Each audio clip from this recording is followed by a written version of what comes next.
ఈరోజు ఈ ఆదివారం పూట దేవుని యొక్క నామాన్ని మహిమపరుస్తూ కొన్ని విషయాలు ఈరోజు మనం నేర్చుకుందాం. దయచేసి అందరూ కూడా తలలు వంచండి, కళ్ళు మూసుకోనండి, ప్రార్థన చేసుకుందాం. ప్రేమగల మా తండ్రి, మీకు వందనాలు ప్రభు.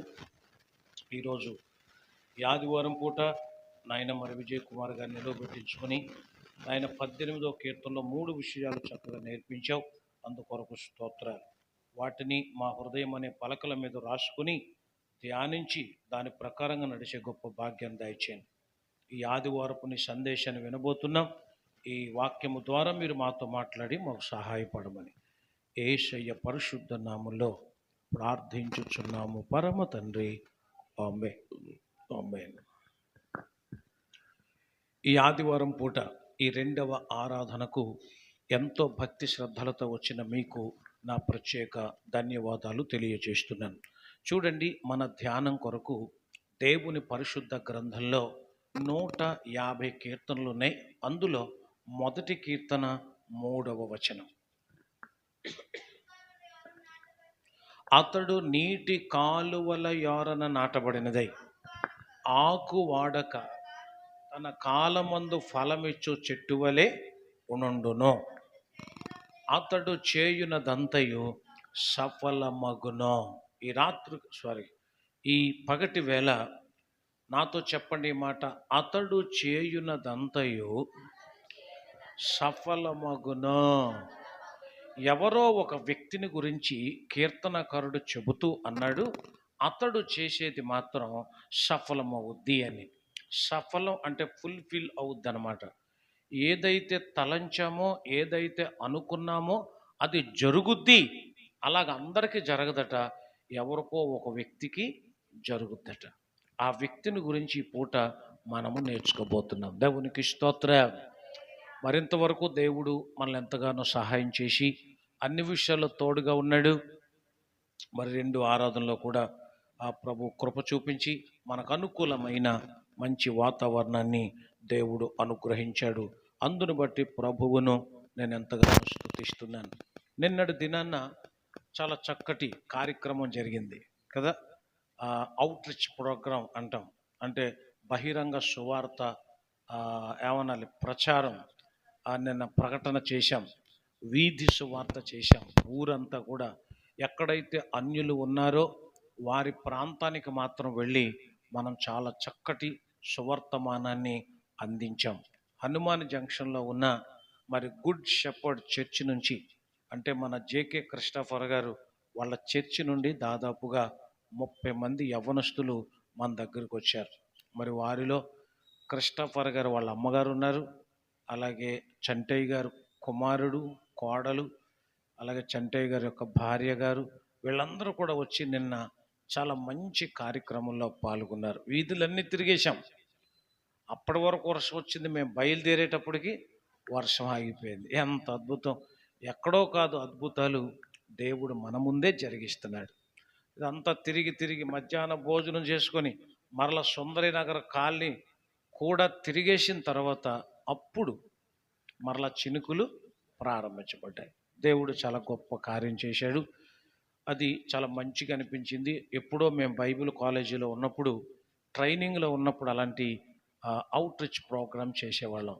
తర్వాత చాలా సంవత్సరాల తర్వాత ఈ కార్యక్రమంలో పాల్గొనడానికి దేవుడు ఎంతో సహాయం చేశాడు. ఇంకా ఇలాంటి కార్యక్రమాలు అనేకమైన మన యొక్క సంఘము ద్వారా జరగాలి అని నేను కోరుకుంటున్నాను. మనం ఆలోచిస్తే జరగాలి, ఉద్దేశిస్తే జరగాలి, ప్రార్థన చేస్తే జరగాలి. అలా జరగాలంటే మొదటి కీర్తనలో మన పాఠానికి వచ్చేద్దాం. మొదటి కీర్తనలో రాసిన మాట, అతడు చేయునదంతయు సఫలమగును. సఫలం అనే మాట ఈరోజు మనం నేర్చుకుంటున్నాం. సఫలమవుద్దట. ఎవరికి సఫలమవుద్దట? పైనుంచి రాశాడు, దుష్టుల ఆలోచన చొప్పున నడవక, పాపుల మార్గమున నిలవక, అపహాసకులు కూర్చున్న చోట కూర్చోక, యెహోవా ధర్మశాస్త్రాన్ని ఎవడైతే ఆనందిస్తూ దివారాత్రులు దాన్ని ధ్యానిస్తాడో అతడు ఆకువాడక తన కాలమందు ఫలమిచ్చు చెట్టులాగా ఉంటాడని ఎంత చక్కటి మాట రాశాడో. అప్పుడు అతడు చేయునది సఫలం. పచ్చని చెట్లాగా ఉంటాడంట ఒక అతను. అతను చేయునదంతా ఏమవుద్దట? సఫలం. ఈనాడు సఫలం అనే పదం కంటే విఫలం అనే పదాన్ని మనం చాలా వింటాం. మన జీవితంలో కూడా ఎక్కువగా జరుగుతాయి కదా. చదువుకునే పిల్లలు నాకు ఇన్ని మార్కులు రావాలి అనుకుంటారు. వచ్చేస్తే సఫలం, లేకపోతే విఫలం. అది ఒక ఆట ఆడే క్రీడాకారుడు అందులో గెలిస్తే సఫలం, ఓడితే విఫలం. అది అలాగే వివాహం చేసుకునే వాళ్ళు నచ్చిన కుటుంబం దొరికితే సఫలం, నచ్చకపోతే విఫలం. ఇలాగా ఇలా చూసుకుంటూ పోతే చాలా మన జీవితంలో చేస్తూ ఉంటాం, చాలా చూస్తూ ఉంటాం. కానీ వాక్యాన్ని చదివినప్పుడు నాకు అనిపించింది, నేను చేయునదంతయు కూడా సఫలం అవ్వాలి అనే కోరిక నాకే కలిగింది. నాకు మాత్రమే కాదు, ఈ వాక్యం చదివిన అందరికీ అనిపిస్తుంది. మనం చేసేదంతా మంచిగా జరిగిపోతుంది అనుకోండి, సఫలమవుతుంది అనుకోండి, ఇక లైఫ్ ఎంత బాగుంటుందో ఊహిస్తేనే చాలా ఎగ్జైటింగ్ అనిపిస్తుంది. దేవుని నామానికి స్తోత్రం. అయితే అలాగున దేవుడు ఏమేమి సఫలపరుస్తాడో కూడా ఒక 3 విషయాలు మనం నేర్చుకుందాం. ఏం సఫలపరుస్తాడు దేవుడు అంటే, చూడండి, దేవుడే సఫలపరుస్తాడు. ఎందుకనగా వాక్యము దేవుడయుండెను అని యోహాను సువార్త 1వ అధ్యాయం 1వ వచనంలో ఉంది కదా. యెహోవా ధర్మశాస్త్రమునందు ఆనందిస్తూ దానిని దివారాత్రులు ధ్యానించేవాడు ఉన్నాడే, వాడు చేసేదంతా సఫలమవుద్ది. యెహోవా వాక్కు అంటే దేవుడే, దేవుడే వాక్కు, వాక్కే దేవుడు. కాబట్టి ఆ దేవుడు ఏమేమి సఫలం చేస్తాడు అంటే, మొట్టమొదటిగా మన ఆలోచన సఫలం అవ్వాలి. చూడండి, 20వ కీర్తన 4వ చరణం. నీ కోరికను సిద్ధింపచేసి నీ ఆలోచన యావత్తును సఫలపరుచునుగాక. ఎంత బాగుందో ఈ మాట. నీ కోరిక సిద్ధించుగాక, నీ ఆలోచన యావత్తు సఫలపరుచునుగాక. ఇంకంతకంటే మించింది ఏముంది? నా ఆలోచన ఏదైతే ఉందో అది జరిగిందనుకోండి, ఎంత హాయిగా ఉంటుందో, ఎంత ఆనందంగా ఉంటుందో కదా. మనిషి యొక్క ఆలోచన సఫలం అవ్వాలి అంటే అది దేవుడే సఫలం చేయాలి. ఎందుకంటే యెషయా గ్రంథం 9వ అధ్యాయంలో ఆయనకు ఆలోచనకర్తయని పేరు. దేవుడికి ఆలోచనకర్త అని పేరు. ఆశ్చర్యకరుడటైన, ఆలోచనకర్తటైన, బలవంతుడైన దేవుడు, నిత్యుడగు తండ్రి, సమాధానకర్త యొక్క అధిపతి అని ఆయనకు పేరు పెట్టబడును అనుంది. కాబట్టి దేవుడే మనకు ఆలోచన అనుగ్రహిస్తాడు. 32వ కీర్తన 8వ వచనంలో కూడా ఒక మంచి మాట ఎలాగుంది, దేవుడే నీ మీద దృష్టించి నీకు ఆలోచన చెప్తాడు, ఉపదేశం చేస్తాడు. నీకు ఉపదేశము చేసేదను, నీవు నడవవలసిన మార్గమును నీకు బోధించదను, నీ మీద దృష్టి ఉంచి నీకు ఆలోచన చెప్పేదను. ఒక వ్యక్తి ఎలా నడవాలో దేవుడు ఆలోచన చెప్తాడు. ఇలా నడువు, ఇలా నడవద్దు అని దేవుడే ఆలోచన చెప్తాడు. కాబట్టి ఈరోజు నీ ఆలోచన సఫలం అవ్వాలంటే ఆలోచన కర్త అయిన దేవుని వాక్యమును నీవు ధ్యానించాలి. ధ్యానిస్తే ఆలోచన సఫలమవుద్ది. దేవుని నామానికి స్తోత్రం కలుగునుగాక. హల్లెలూయా. చాలామందికి చాలా ఆలోచనలు ఉండొచ్చు కదా. ఆ ఆలోచనలన్నీ సఫలం అవ్వాలి అంటే దేవుడు వాక్యం తప్ప మరొకటేమీ కాదు. ఇది బాగా గుర్తు పెట్టుకోవాలని ప్రభు పేరిట నేను మీకు మనవి చేస్తున్నాను. ఉదయం మేము జ్ఞాపకం చేసుకున్నాం, మొదటి ఆరాధనలో అప్పటికి బాగా వర్షం వస్తుంది, చక్కగా ఉంది, చల్లగా ఉంది. ఇప్పుడు కొంచెం వేడెక్కింది, కానీ ఉదయం చాలా చల్లగా అనిపించింది. అలాంటి చల్లని పూట హాయిగా నిద్రపోతే ఎంత బాగుంటుంది కదా. దేవునికి స్తోత్రం. హల్లెలూయా. ఇలాగ చల్లగా ఉన్నప్పుడు ఒక్కొక్కరికి రకరకాలైనటువంటి ఆలోచనలు. దుప్పటి ముసుగేసుకుని పడుకోవాలని ఒకడికి, లేకపోతే వేడి వేడి పొరాటాలు వేసుకొని అలా ఎగరేసి చేస్తారు కదా, టప్ టప్ మన కొట్టు వేసి అందులో వేడి వేడి కుర్మ వేసుకుని, ఆ కుర్మలో కూడా కొత్తిమీర సన్నగా తరిగి, ఉల్లిపాయలు సన్నగా తరిగి అందులో వేసుకుని, ఆ పైన నిమ్మకాయ పిండి హాయిగా తింటుంటే ఎంత బాగుంటుందో అనిపిస్తుంది కదా. అంత మాత్రమే కాదు, ఇంకొక ఐటెం కూడా బాగా ఇష్టం చాలామందికి, మిరపకాయ బజ్జీలు కదా. పెద్ద మిరపకాయలు తెచ్చుకొని వాటిని చక్కగా సన్నగా కోసి, దాన్ని మరి అందులో వాము గీము వేసి మసాలా దట్టించి, చక్కగా శనగపిండి ఆ పిండి ఈ పిండి కలిపేసి అందులో వేడి వేడి మరుగుతున్న నూనెలో వేసి అప్పుడు తీసి దాన్ని పొట్ట కోసి ఉల్లిపాయలు, తర్వాత కొత్తిమీర, ఇవన్నీ అందులో కూరేసి పైన ఆ కొత్తిమీర అంతా వేసి అలాగ ఏమంటారు నిమ్మకాయ చక్కగా పిండి పైన కొంచెం అలాగ కారం జల్లి అలాగ ప్లేట్లో పెట్టి నీకు ఇస్తే, ఆ కాడ పట్టుకుని నోరు తెరిచి నోటు పెట్టుకున్న కటక్కమని కొరికి నవ్వులుతుంటే ఉంటుంది నాయనా. మామూలుగా ఉండదు కదా. అసలు ఎంత హాయిగా ఉంటుందో, దేవునికి స్తోత్రం.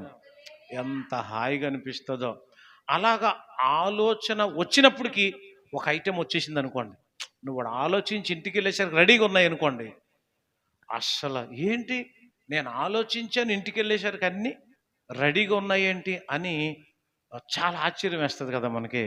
నిజంగా ఎంత ఆశ్చర్యం వేస్తుందో. అలాగూ జరగాలి అంటే నువ్వు వాక్యాన్ని చాలా చక్కగా చదవాలి. ఇదొక్కటే సూత్రం. ఏ టైంలో ఏది తినాలో కూడా దేవుడే మనకు అనుగ్రహిస్తాడు. ఒక దైవ సేవకుడికి అప్పం తినాలి అనిపించింది. ఆయనతో దేవుడు చెప్పాడు, నువ్వు ఒక విధవరాల దగ్గరికి వెళ్ళు అని. సారెపత్తులో ఒక విధవరాలు ఉంది, ఆ విధవరాల దగ్గరికి పంపించాడు దేవుడు. ఆవిడికే అప్పం లేదు, ఈయనకు ఒక అప్పం కావాలి. దేవుడు ఎంత చక్కగా ఆ రోజున పోషించాడో మనందరం తెలుసు. చాలాసార్లు మనం దాన్ని జ్ఞాపకం చేసుకున్నాం. మన ఆలోచన సఫలం అవ్వాలి. దేవుని నామానికి స్తోత్రం. ఆ ఆలోచన సఫలం అవ్వాలంటే మంచివాడు ఆలోచన ఇవ్వాలి. ఆ మంచివాడు మన దేవుడే. హల్లెలూయా. దేవుడే ఆలోచన చేస్తే చాలా బాగుంటుంది. స్నేహితుల ఆలోచనలు కొన్నిసార్లు చెడగొడతారు, మిత్రులు కొంతమంది ముంచేస్తారు. అటువంటి ఆలోచన వినకూడదు.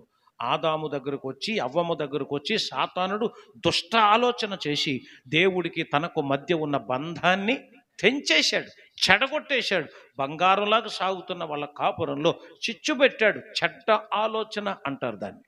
కాబట్టి మనం దేవుని వాక్యాన్ని ధ్యానిస్తే ఆ వాక్యమే మనకు మంచి ఆలోచనలు ఇస్తుంది అనే సత్యాన్ని నేను మీకు తెలియచేస్తున్నాను. దేవునికి స్తోత్రం కలుగును గాక. హల్లెలూయా. బైబిల్ గ్రంథంలో మోషే అనే ఒక దైవజనుడు ఉన్నాడు. 6 లక్షల మందిని నడిపిస్తున్నాడు. 6 లక్షల మందిలో అందరూ కుదురుగా ఉండేవాళ్ళు లేరు.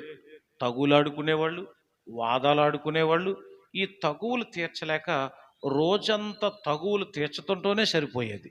ఆ తర్వాత అతను వాక్యం చదవటానికి కానీ, దేవుని సముఖమందు ఎక్కువగా కూర్చోటానికి కూడా అతనికి అవకాశం ఉండేది కాదు.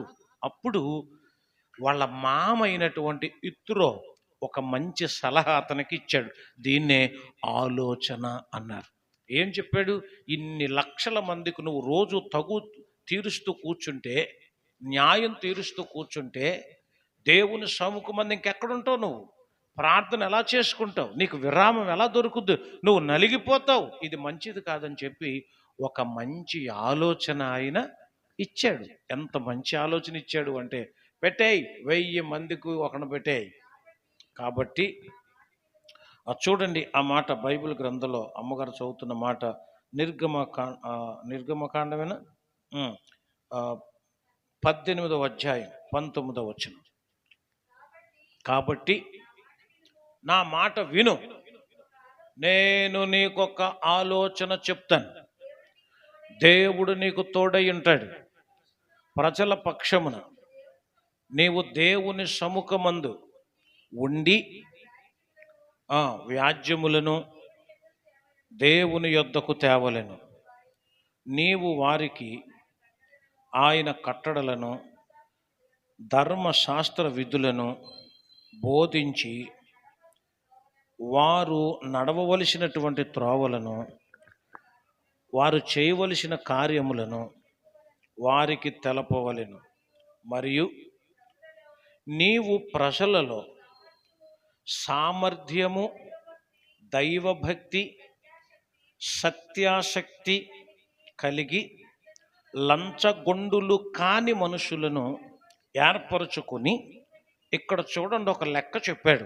1000 మందికి ఒకరిని, 100 మందికి ఒకరిని, 50 మందికి ఒకరిని, 10 మందికి ఒకరిని వారి మీద న్యాయాధిపతులను నియమింపవలెను.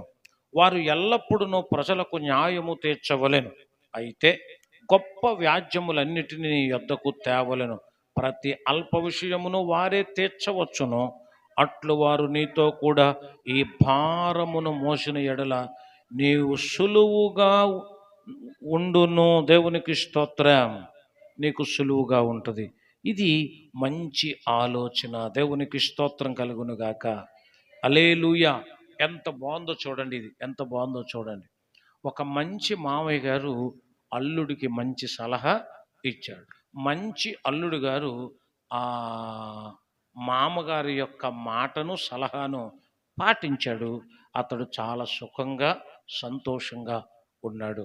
కాబట్టి మనం ఏదైనా ఒక మంచి ఆలోచన చెప్పినప్పుడు అది పాటిస్తే దాని వలన వచ్చే సమాధానం, శాంతి చాలా బాగుంటుంది. బైబిల్ గ్రంథంలో మోషే వంటి మహా నాయకుడు ఇంకెవరు లేరు. అలాంటి నాయకుడికి సలహా ఇచ్చాడు. దీన్నే ఆలోచన అంటారు. మంచి ఆలోచన మనకు చాలా సహాయం, సులువుగా ఉండడానికి, సంతోషంగా ఉండడానికి, సమాధానంగా ఉండడానికి అది ఎంతో మనకు ఉపయోగపడుతుంది. కాబట్టి దేవుడు ఏమేమి సఫలం చేస్తాడు అంటే మొట్టమొదటగా నీ ఆలోచన. అది నీ ఆలోచన సఫలం చేస్తాడు.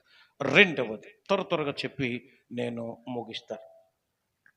రెండవది ఏమి సఫలం చేస్తాడు అంటే చూడండి, సామెతల గ్రంథం 16వ అధ్యాయం 3వ వచనంలో ఉద్దేశమును సఫలము చేయును అని అక్కడ వ్రాయబడి, నీ పనుల భారమును యెహోవా మీద నుంచుము, అప్పుడు నీ ఉద్దేశములు సఫలమగును.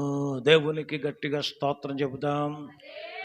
మన ఉద్దేశములు సఫలమవ్వాలి అంటే ఆ భారం, పనుల భారం ఎవరి మీద వెయ్యాలట? దేవుని మీద వెయ్యాలి. దేవుని మీద భారం వేసినప్పుడు మన పనుల భారం తగ్గుద్ది, చాలా సులువుగా ఉంటాం. ఆ ఉద్దేశం ఖచ్చితంగా నెరవేర్చబడుతుంది. దేవునికి స్తోత్రం. ఇప్పుడు విజయ్ కుమార్ కూడా మనం ఒక సేవకుడిగా తయారు చేయాలి అని అనుకుంటున్నాం. ఇది మన ఉద్దేశం. ఆ ఉద్దేశాన్ని, ఆ పనుల భారాన్ని దేవుడి మీద పెట్టినప్పుడు దేవుడు ఉద్దేశమును ఏం చేస్తాడు? నెరవేరుస్తాడు. ఉద్దేశములను సఫలము చేయు దేవుడు. అది మన టాపిక్. దేవుని నామానికి స్తోత్రం. నాకు ఒక ఉద్దేశం ఉంది, ఇక్కడ ఒక మందిరం ఏర్పడాలని. ఆ ఉద్దేశమును, ఆ పనుల భారమును దేవుని మీద వేశాం. దేవుడే మెల్లమెల్లగా ఏం చేస్తున్నాడు? నడిపిస్తూ ఉన్నాడు, జరిపిస్తూ ఉన్నాడు. దేవుని నామానికి స్తోత్రం. ప్రస్తుతానికి మనం లోపట మరి ప్లాస్టింగ్లన్నీ ముగిసిపోయాయి. ఇక బయట కూడా ప్లాస్టింగ్లు చేయాలి. కిందేమో టైల్స్ వేయాలనుకుంటున్నాం, పైనేమో సీలింగ్ అనుకుంటున్నాం. ఈ లోపల ఇంకొకరు వచ్చేమో ఏసీలు అంటున్నారు. ఇంకా చాలా కోరికలు ఉన్నాయి, ఇంకా చాలా ఉద్దేశాలు ఉన్నాయి. అవన్నీ ఒకదాని వెంబడి ఒకటి నెరవేర్చబడునుగాక. దేవునికి స్తోత్రం. హల్లెలూయా. ఒకటి, ఆలోచన సఫలం చేసే దేవుడు. 2, ఉద్దేశములను సఫలము చేసే దేవుడు. 55వ కీర్తన 22వ వచనంలో కూడా ఇలా రాయబడి ఉంది, నీ భారము యెహోవా మీద మోపుమో, ఆయనే నిన్ను ఆదుకొనును. నువ్వు మోయలేని బరువు, నీవు భరించలేని బాధ, ఇదంతా దేవుడే తీరుస్తాడు, ఆదరిస్తాడు అని అవన్నీ కూడా దేవుడి మీద ఆధారం చెయ్యాలి. దేవుని నామానికి స్తోత్రం కలుగును గాక. ఈ పనంతా ఎవరు మొయ్యాలి, ఈ పని ఎవడు చేస్తాడు అని మనలో మనం చింతపడి ఇబ్బంది పడే కంటే దేవుని మీద భారమును వెయ్యాలి. అప్పుడు దేవుడే దానిని చక్కగా నెరవేరుస్తాడు, చక్కగా నిర్వర్తిస్తాడు. అలాంటి కృప దేవుడు ఇచ్చినట్లుగా మనందరం కూడా ప్రార్థించాలి. మూడవది ముచ్చటగా ఇంకొక మాట చెప్పి నేను ముగిస్తాను. ఇందులో మన ఉదాహరణకు చెప్పుకోవాలంటే యోధా ఇస్కరియోతు ఒకడు ఉన్నాడు. వాడి ఉద్దేశం మంచిది కాదు. యేసయ్య దగ్గరకు వచ్చాడు. యేసయ్యా, నీతో పాటు నేను ఉంటాను అన్నాడు, నీతో నడుస్తాను అన్నాడు. కానీ వాడి ఉద్దేశం మంచిది కాదు. మన దగ్గర కూడా చాలామంది వస్తారు, కానీ మంచి ఉద్దేశం అయితే నెరవేర్చబడుతుంది. చెడ్డ ఉద్దేశంతో వస్తే నీకు నెరవేర్చబడదు. సంఘాలకు వందల కొలది ప్రజలు వస్తున్నారు, సభలకు చూడండి వేల కొలది ప్రజలు వెళ్తారు. అందరూ స్వస్థత పొందుకునేమి రారు, అందరూ రక్షణ పొందుకొని రారు. మళ్ళీ అందరూ వెళ్ళేది మీటింగ్కే, అందరూ వెళ్ళేది సభలకే. ఎందుకు కొంతమందికి సఫలమవుతుంది, కొంతమందికి విఫలమవుతుందంటే వాళ్ళ ఉద్దేశం సరిగా లేదు. మంచి ఉద్దేశం అయినప్పుడు తప్పకుండా దాన్ని దేవుడు నెరవేరుస్తాడు. నీ ఉద్దేశం మంచిగా ఉండాలి. ఉద్దేశం బాగుంటే దేవుడు నిన్ను ఉద్ధరిస్తాడు. కుశుద్ధంతో ఉంటే ఎముకలు కూడా కుళ్ళిపోయేలాగా చేస్తాడు. కాబట్టి జాగ్రత్త, దేవుడి మన ఉద్దేశములను సఫలం చేస్తాడు. నెంబర్ 3, మూడవదిగా 20వ కీర్తన 5వ వచనంలో నీ ప్రార్థనలను సఫలము చేస్తాడు అని అక్కడ వ్రాయబడింది. చదువుదాం. నీ ప్రార్థనలు అన్నీ యెహోవా సఫలపరచునుగాక. హల్లెలూయా. దేవుడు మన ప్రార్థనలు సఫలము చేస్తాడు. ప్రతి మనిషి ప్రార్థిస్తాడు, ప్రతి క్రైస్తవుడు ప్రార్థిస్తాడు, ప్రతి చిన్న బిడ్డ ప్రార్థిస్తాడు, ప్రతి పెద్దవాళ్ళు ప్రార్థిస్తారు. ప్రార్థనే మన ఊపిరి, ప్రార్థనే మన ఆయుధం, ప్రార్థనే క్రైస్తవునికి వెన్నెముక, ప్రార్థన ఊపిరి అనుకుంటాం. కాబట్టి ప్రార్థన దేవునితో సంభాషణ.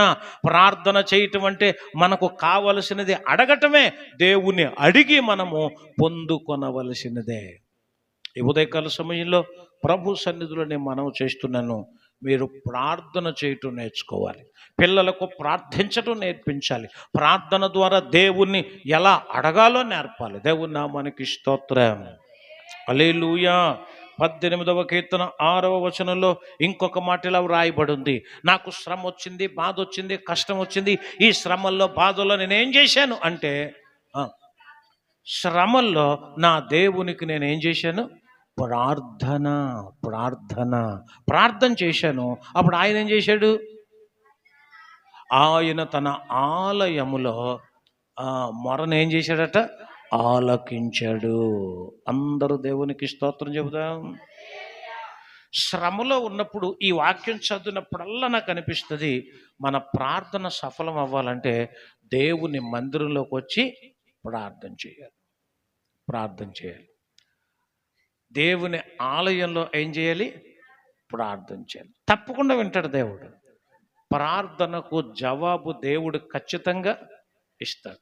కాబట్టి ఈరోజు మందిరంలోకి వెళ్ళి ప్రార్థన చేసుకోవటం, మందిరంలో ఉండి ప్రార్థన అడగటం చాలా ప్రాముఖ్యం. చిన్నపిల్లలైనా పెద్దవాళ్ళైనా యవనస్తులైనా ఎవరైనా సరే, ఇంట్లో మనం ప్రార్థన చేస్తాం, వీధిలో ప్రార్థన చేస్తాం, ఎక్కడెక్కడో ప్రార్థన చేస్తాం, అది వేరు. కానీ మందిరములోనికి వచ్చి చేసే ప్రార్థన ఉందే, అది చాలా ప్రాముఖ్యమైనది. హన్న దేవుని ఆలయములో ప్రార్థించింది. అది ఆసాపు దేవుని మందిరములో ప్రార్థన చేశాడు. వాళ్ళందరి ప్రార్థనలు దేవుడు విన్నాడు. మందిరములో చేయబడిన ప్రతి ప్రార్థన చాలా శక్తివంతమైంది. అందుకనే మందిరాలు బాగుండాలి. మన గృహాల కంటే, మన ఇల్లు కంటే మందిరాలు చాలా బాగుండాలి, చాలా విశాలంగా ఉండాలి. దేవునికి స్తోత్రం. హల్లెలూయా. మీకే కష్టం వచ్చినా ఎక్కడికి వెళ్ళాలి? మీరు ఏదన్నా వస్తే ఎవరిని అడగాలి? దేవుణ్ణి అడగాలి. అంతేగాని అమ్మమ్మల్ని నానమ్మల్ని కాదు కదా. చాలామంది పిల్లలు అమ్మమ్మని అడుగు నానమ్మని అడుగు అని తోసేస్తుంటారు కొంతమంది తెలివైనడు. కాదు కాదు, ఎవరిని అడగాలి మనం? దేవుణ్ణి అడగాలి, దేవుణ్ణి అడగాలి. దేవుణ్ణి అడిగితే దేవుడే ఇస్తాడు. ఆకలైన వేళలో అన్నమతడు తెలుసుకో, చీకటి పడు వేళలో దీపమతడు తెలుసుకో. చాలా మంచి పాట అది. కాబట్టి ఆకలేసినప్పుడు కూడా దేవుణ్ణి అడగాలి. అప్పుడు అమ్మ మనసును దేవుడు కరిగించి మనకు భోజనం పెట్టేస్తాడు. దేవునికి స్తోత్రం. అలాగున ఏమేమి సఫలం చేస్తాడు దేవుడు అంటే 3 విషయాలు చెప్పాను. 1 ఆలోచన, 2 ఉద్దేశం, 3 ప్రార్థన.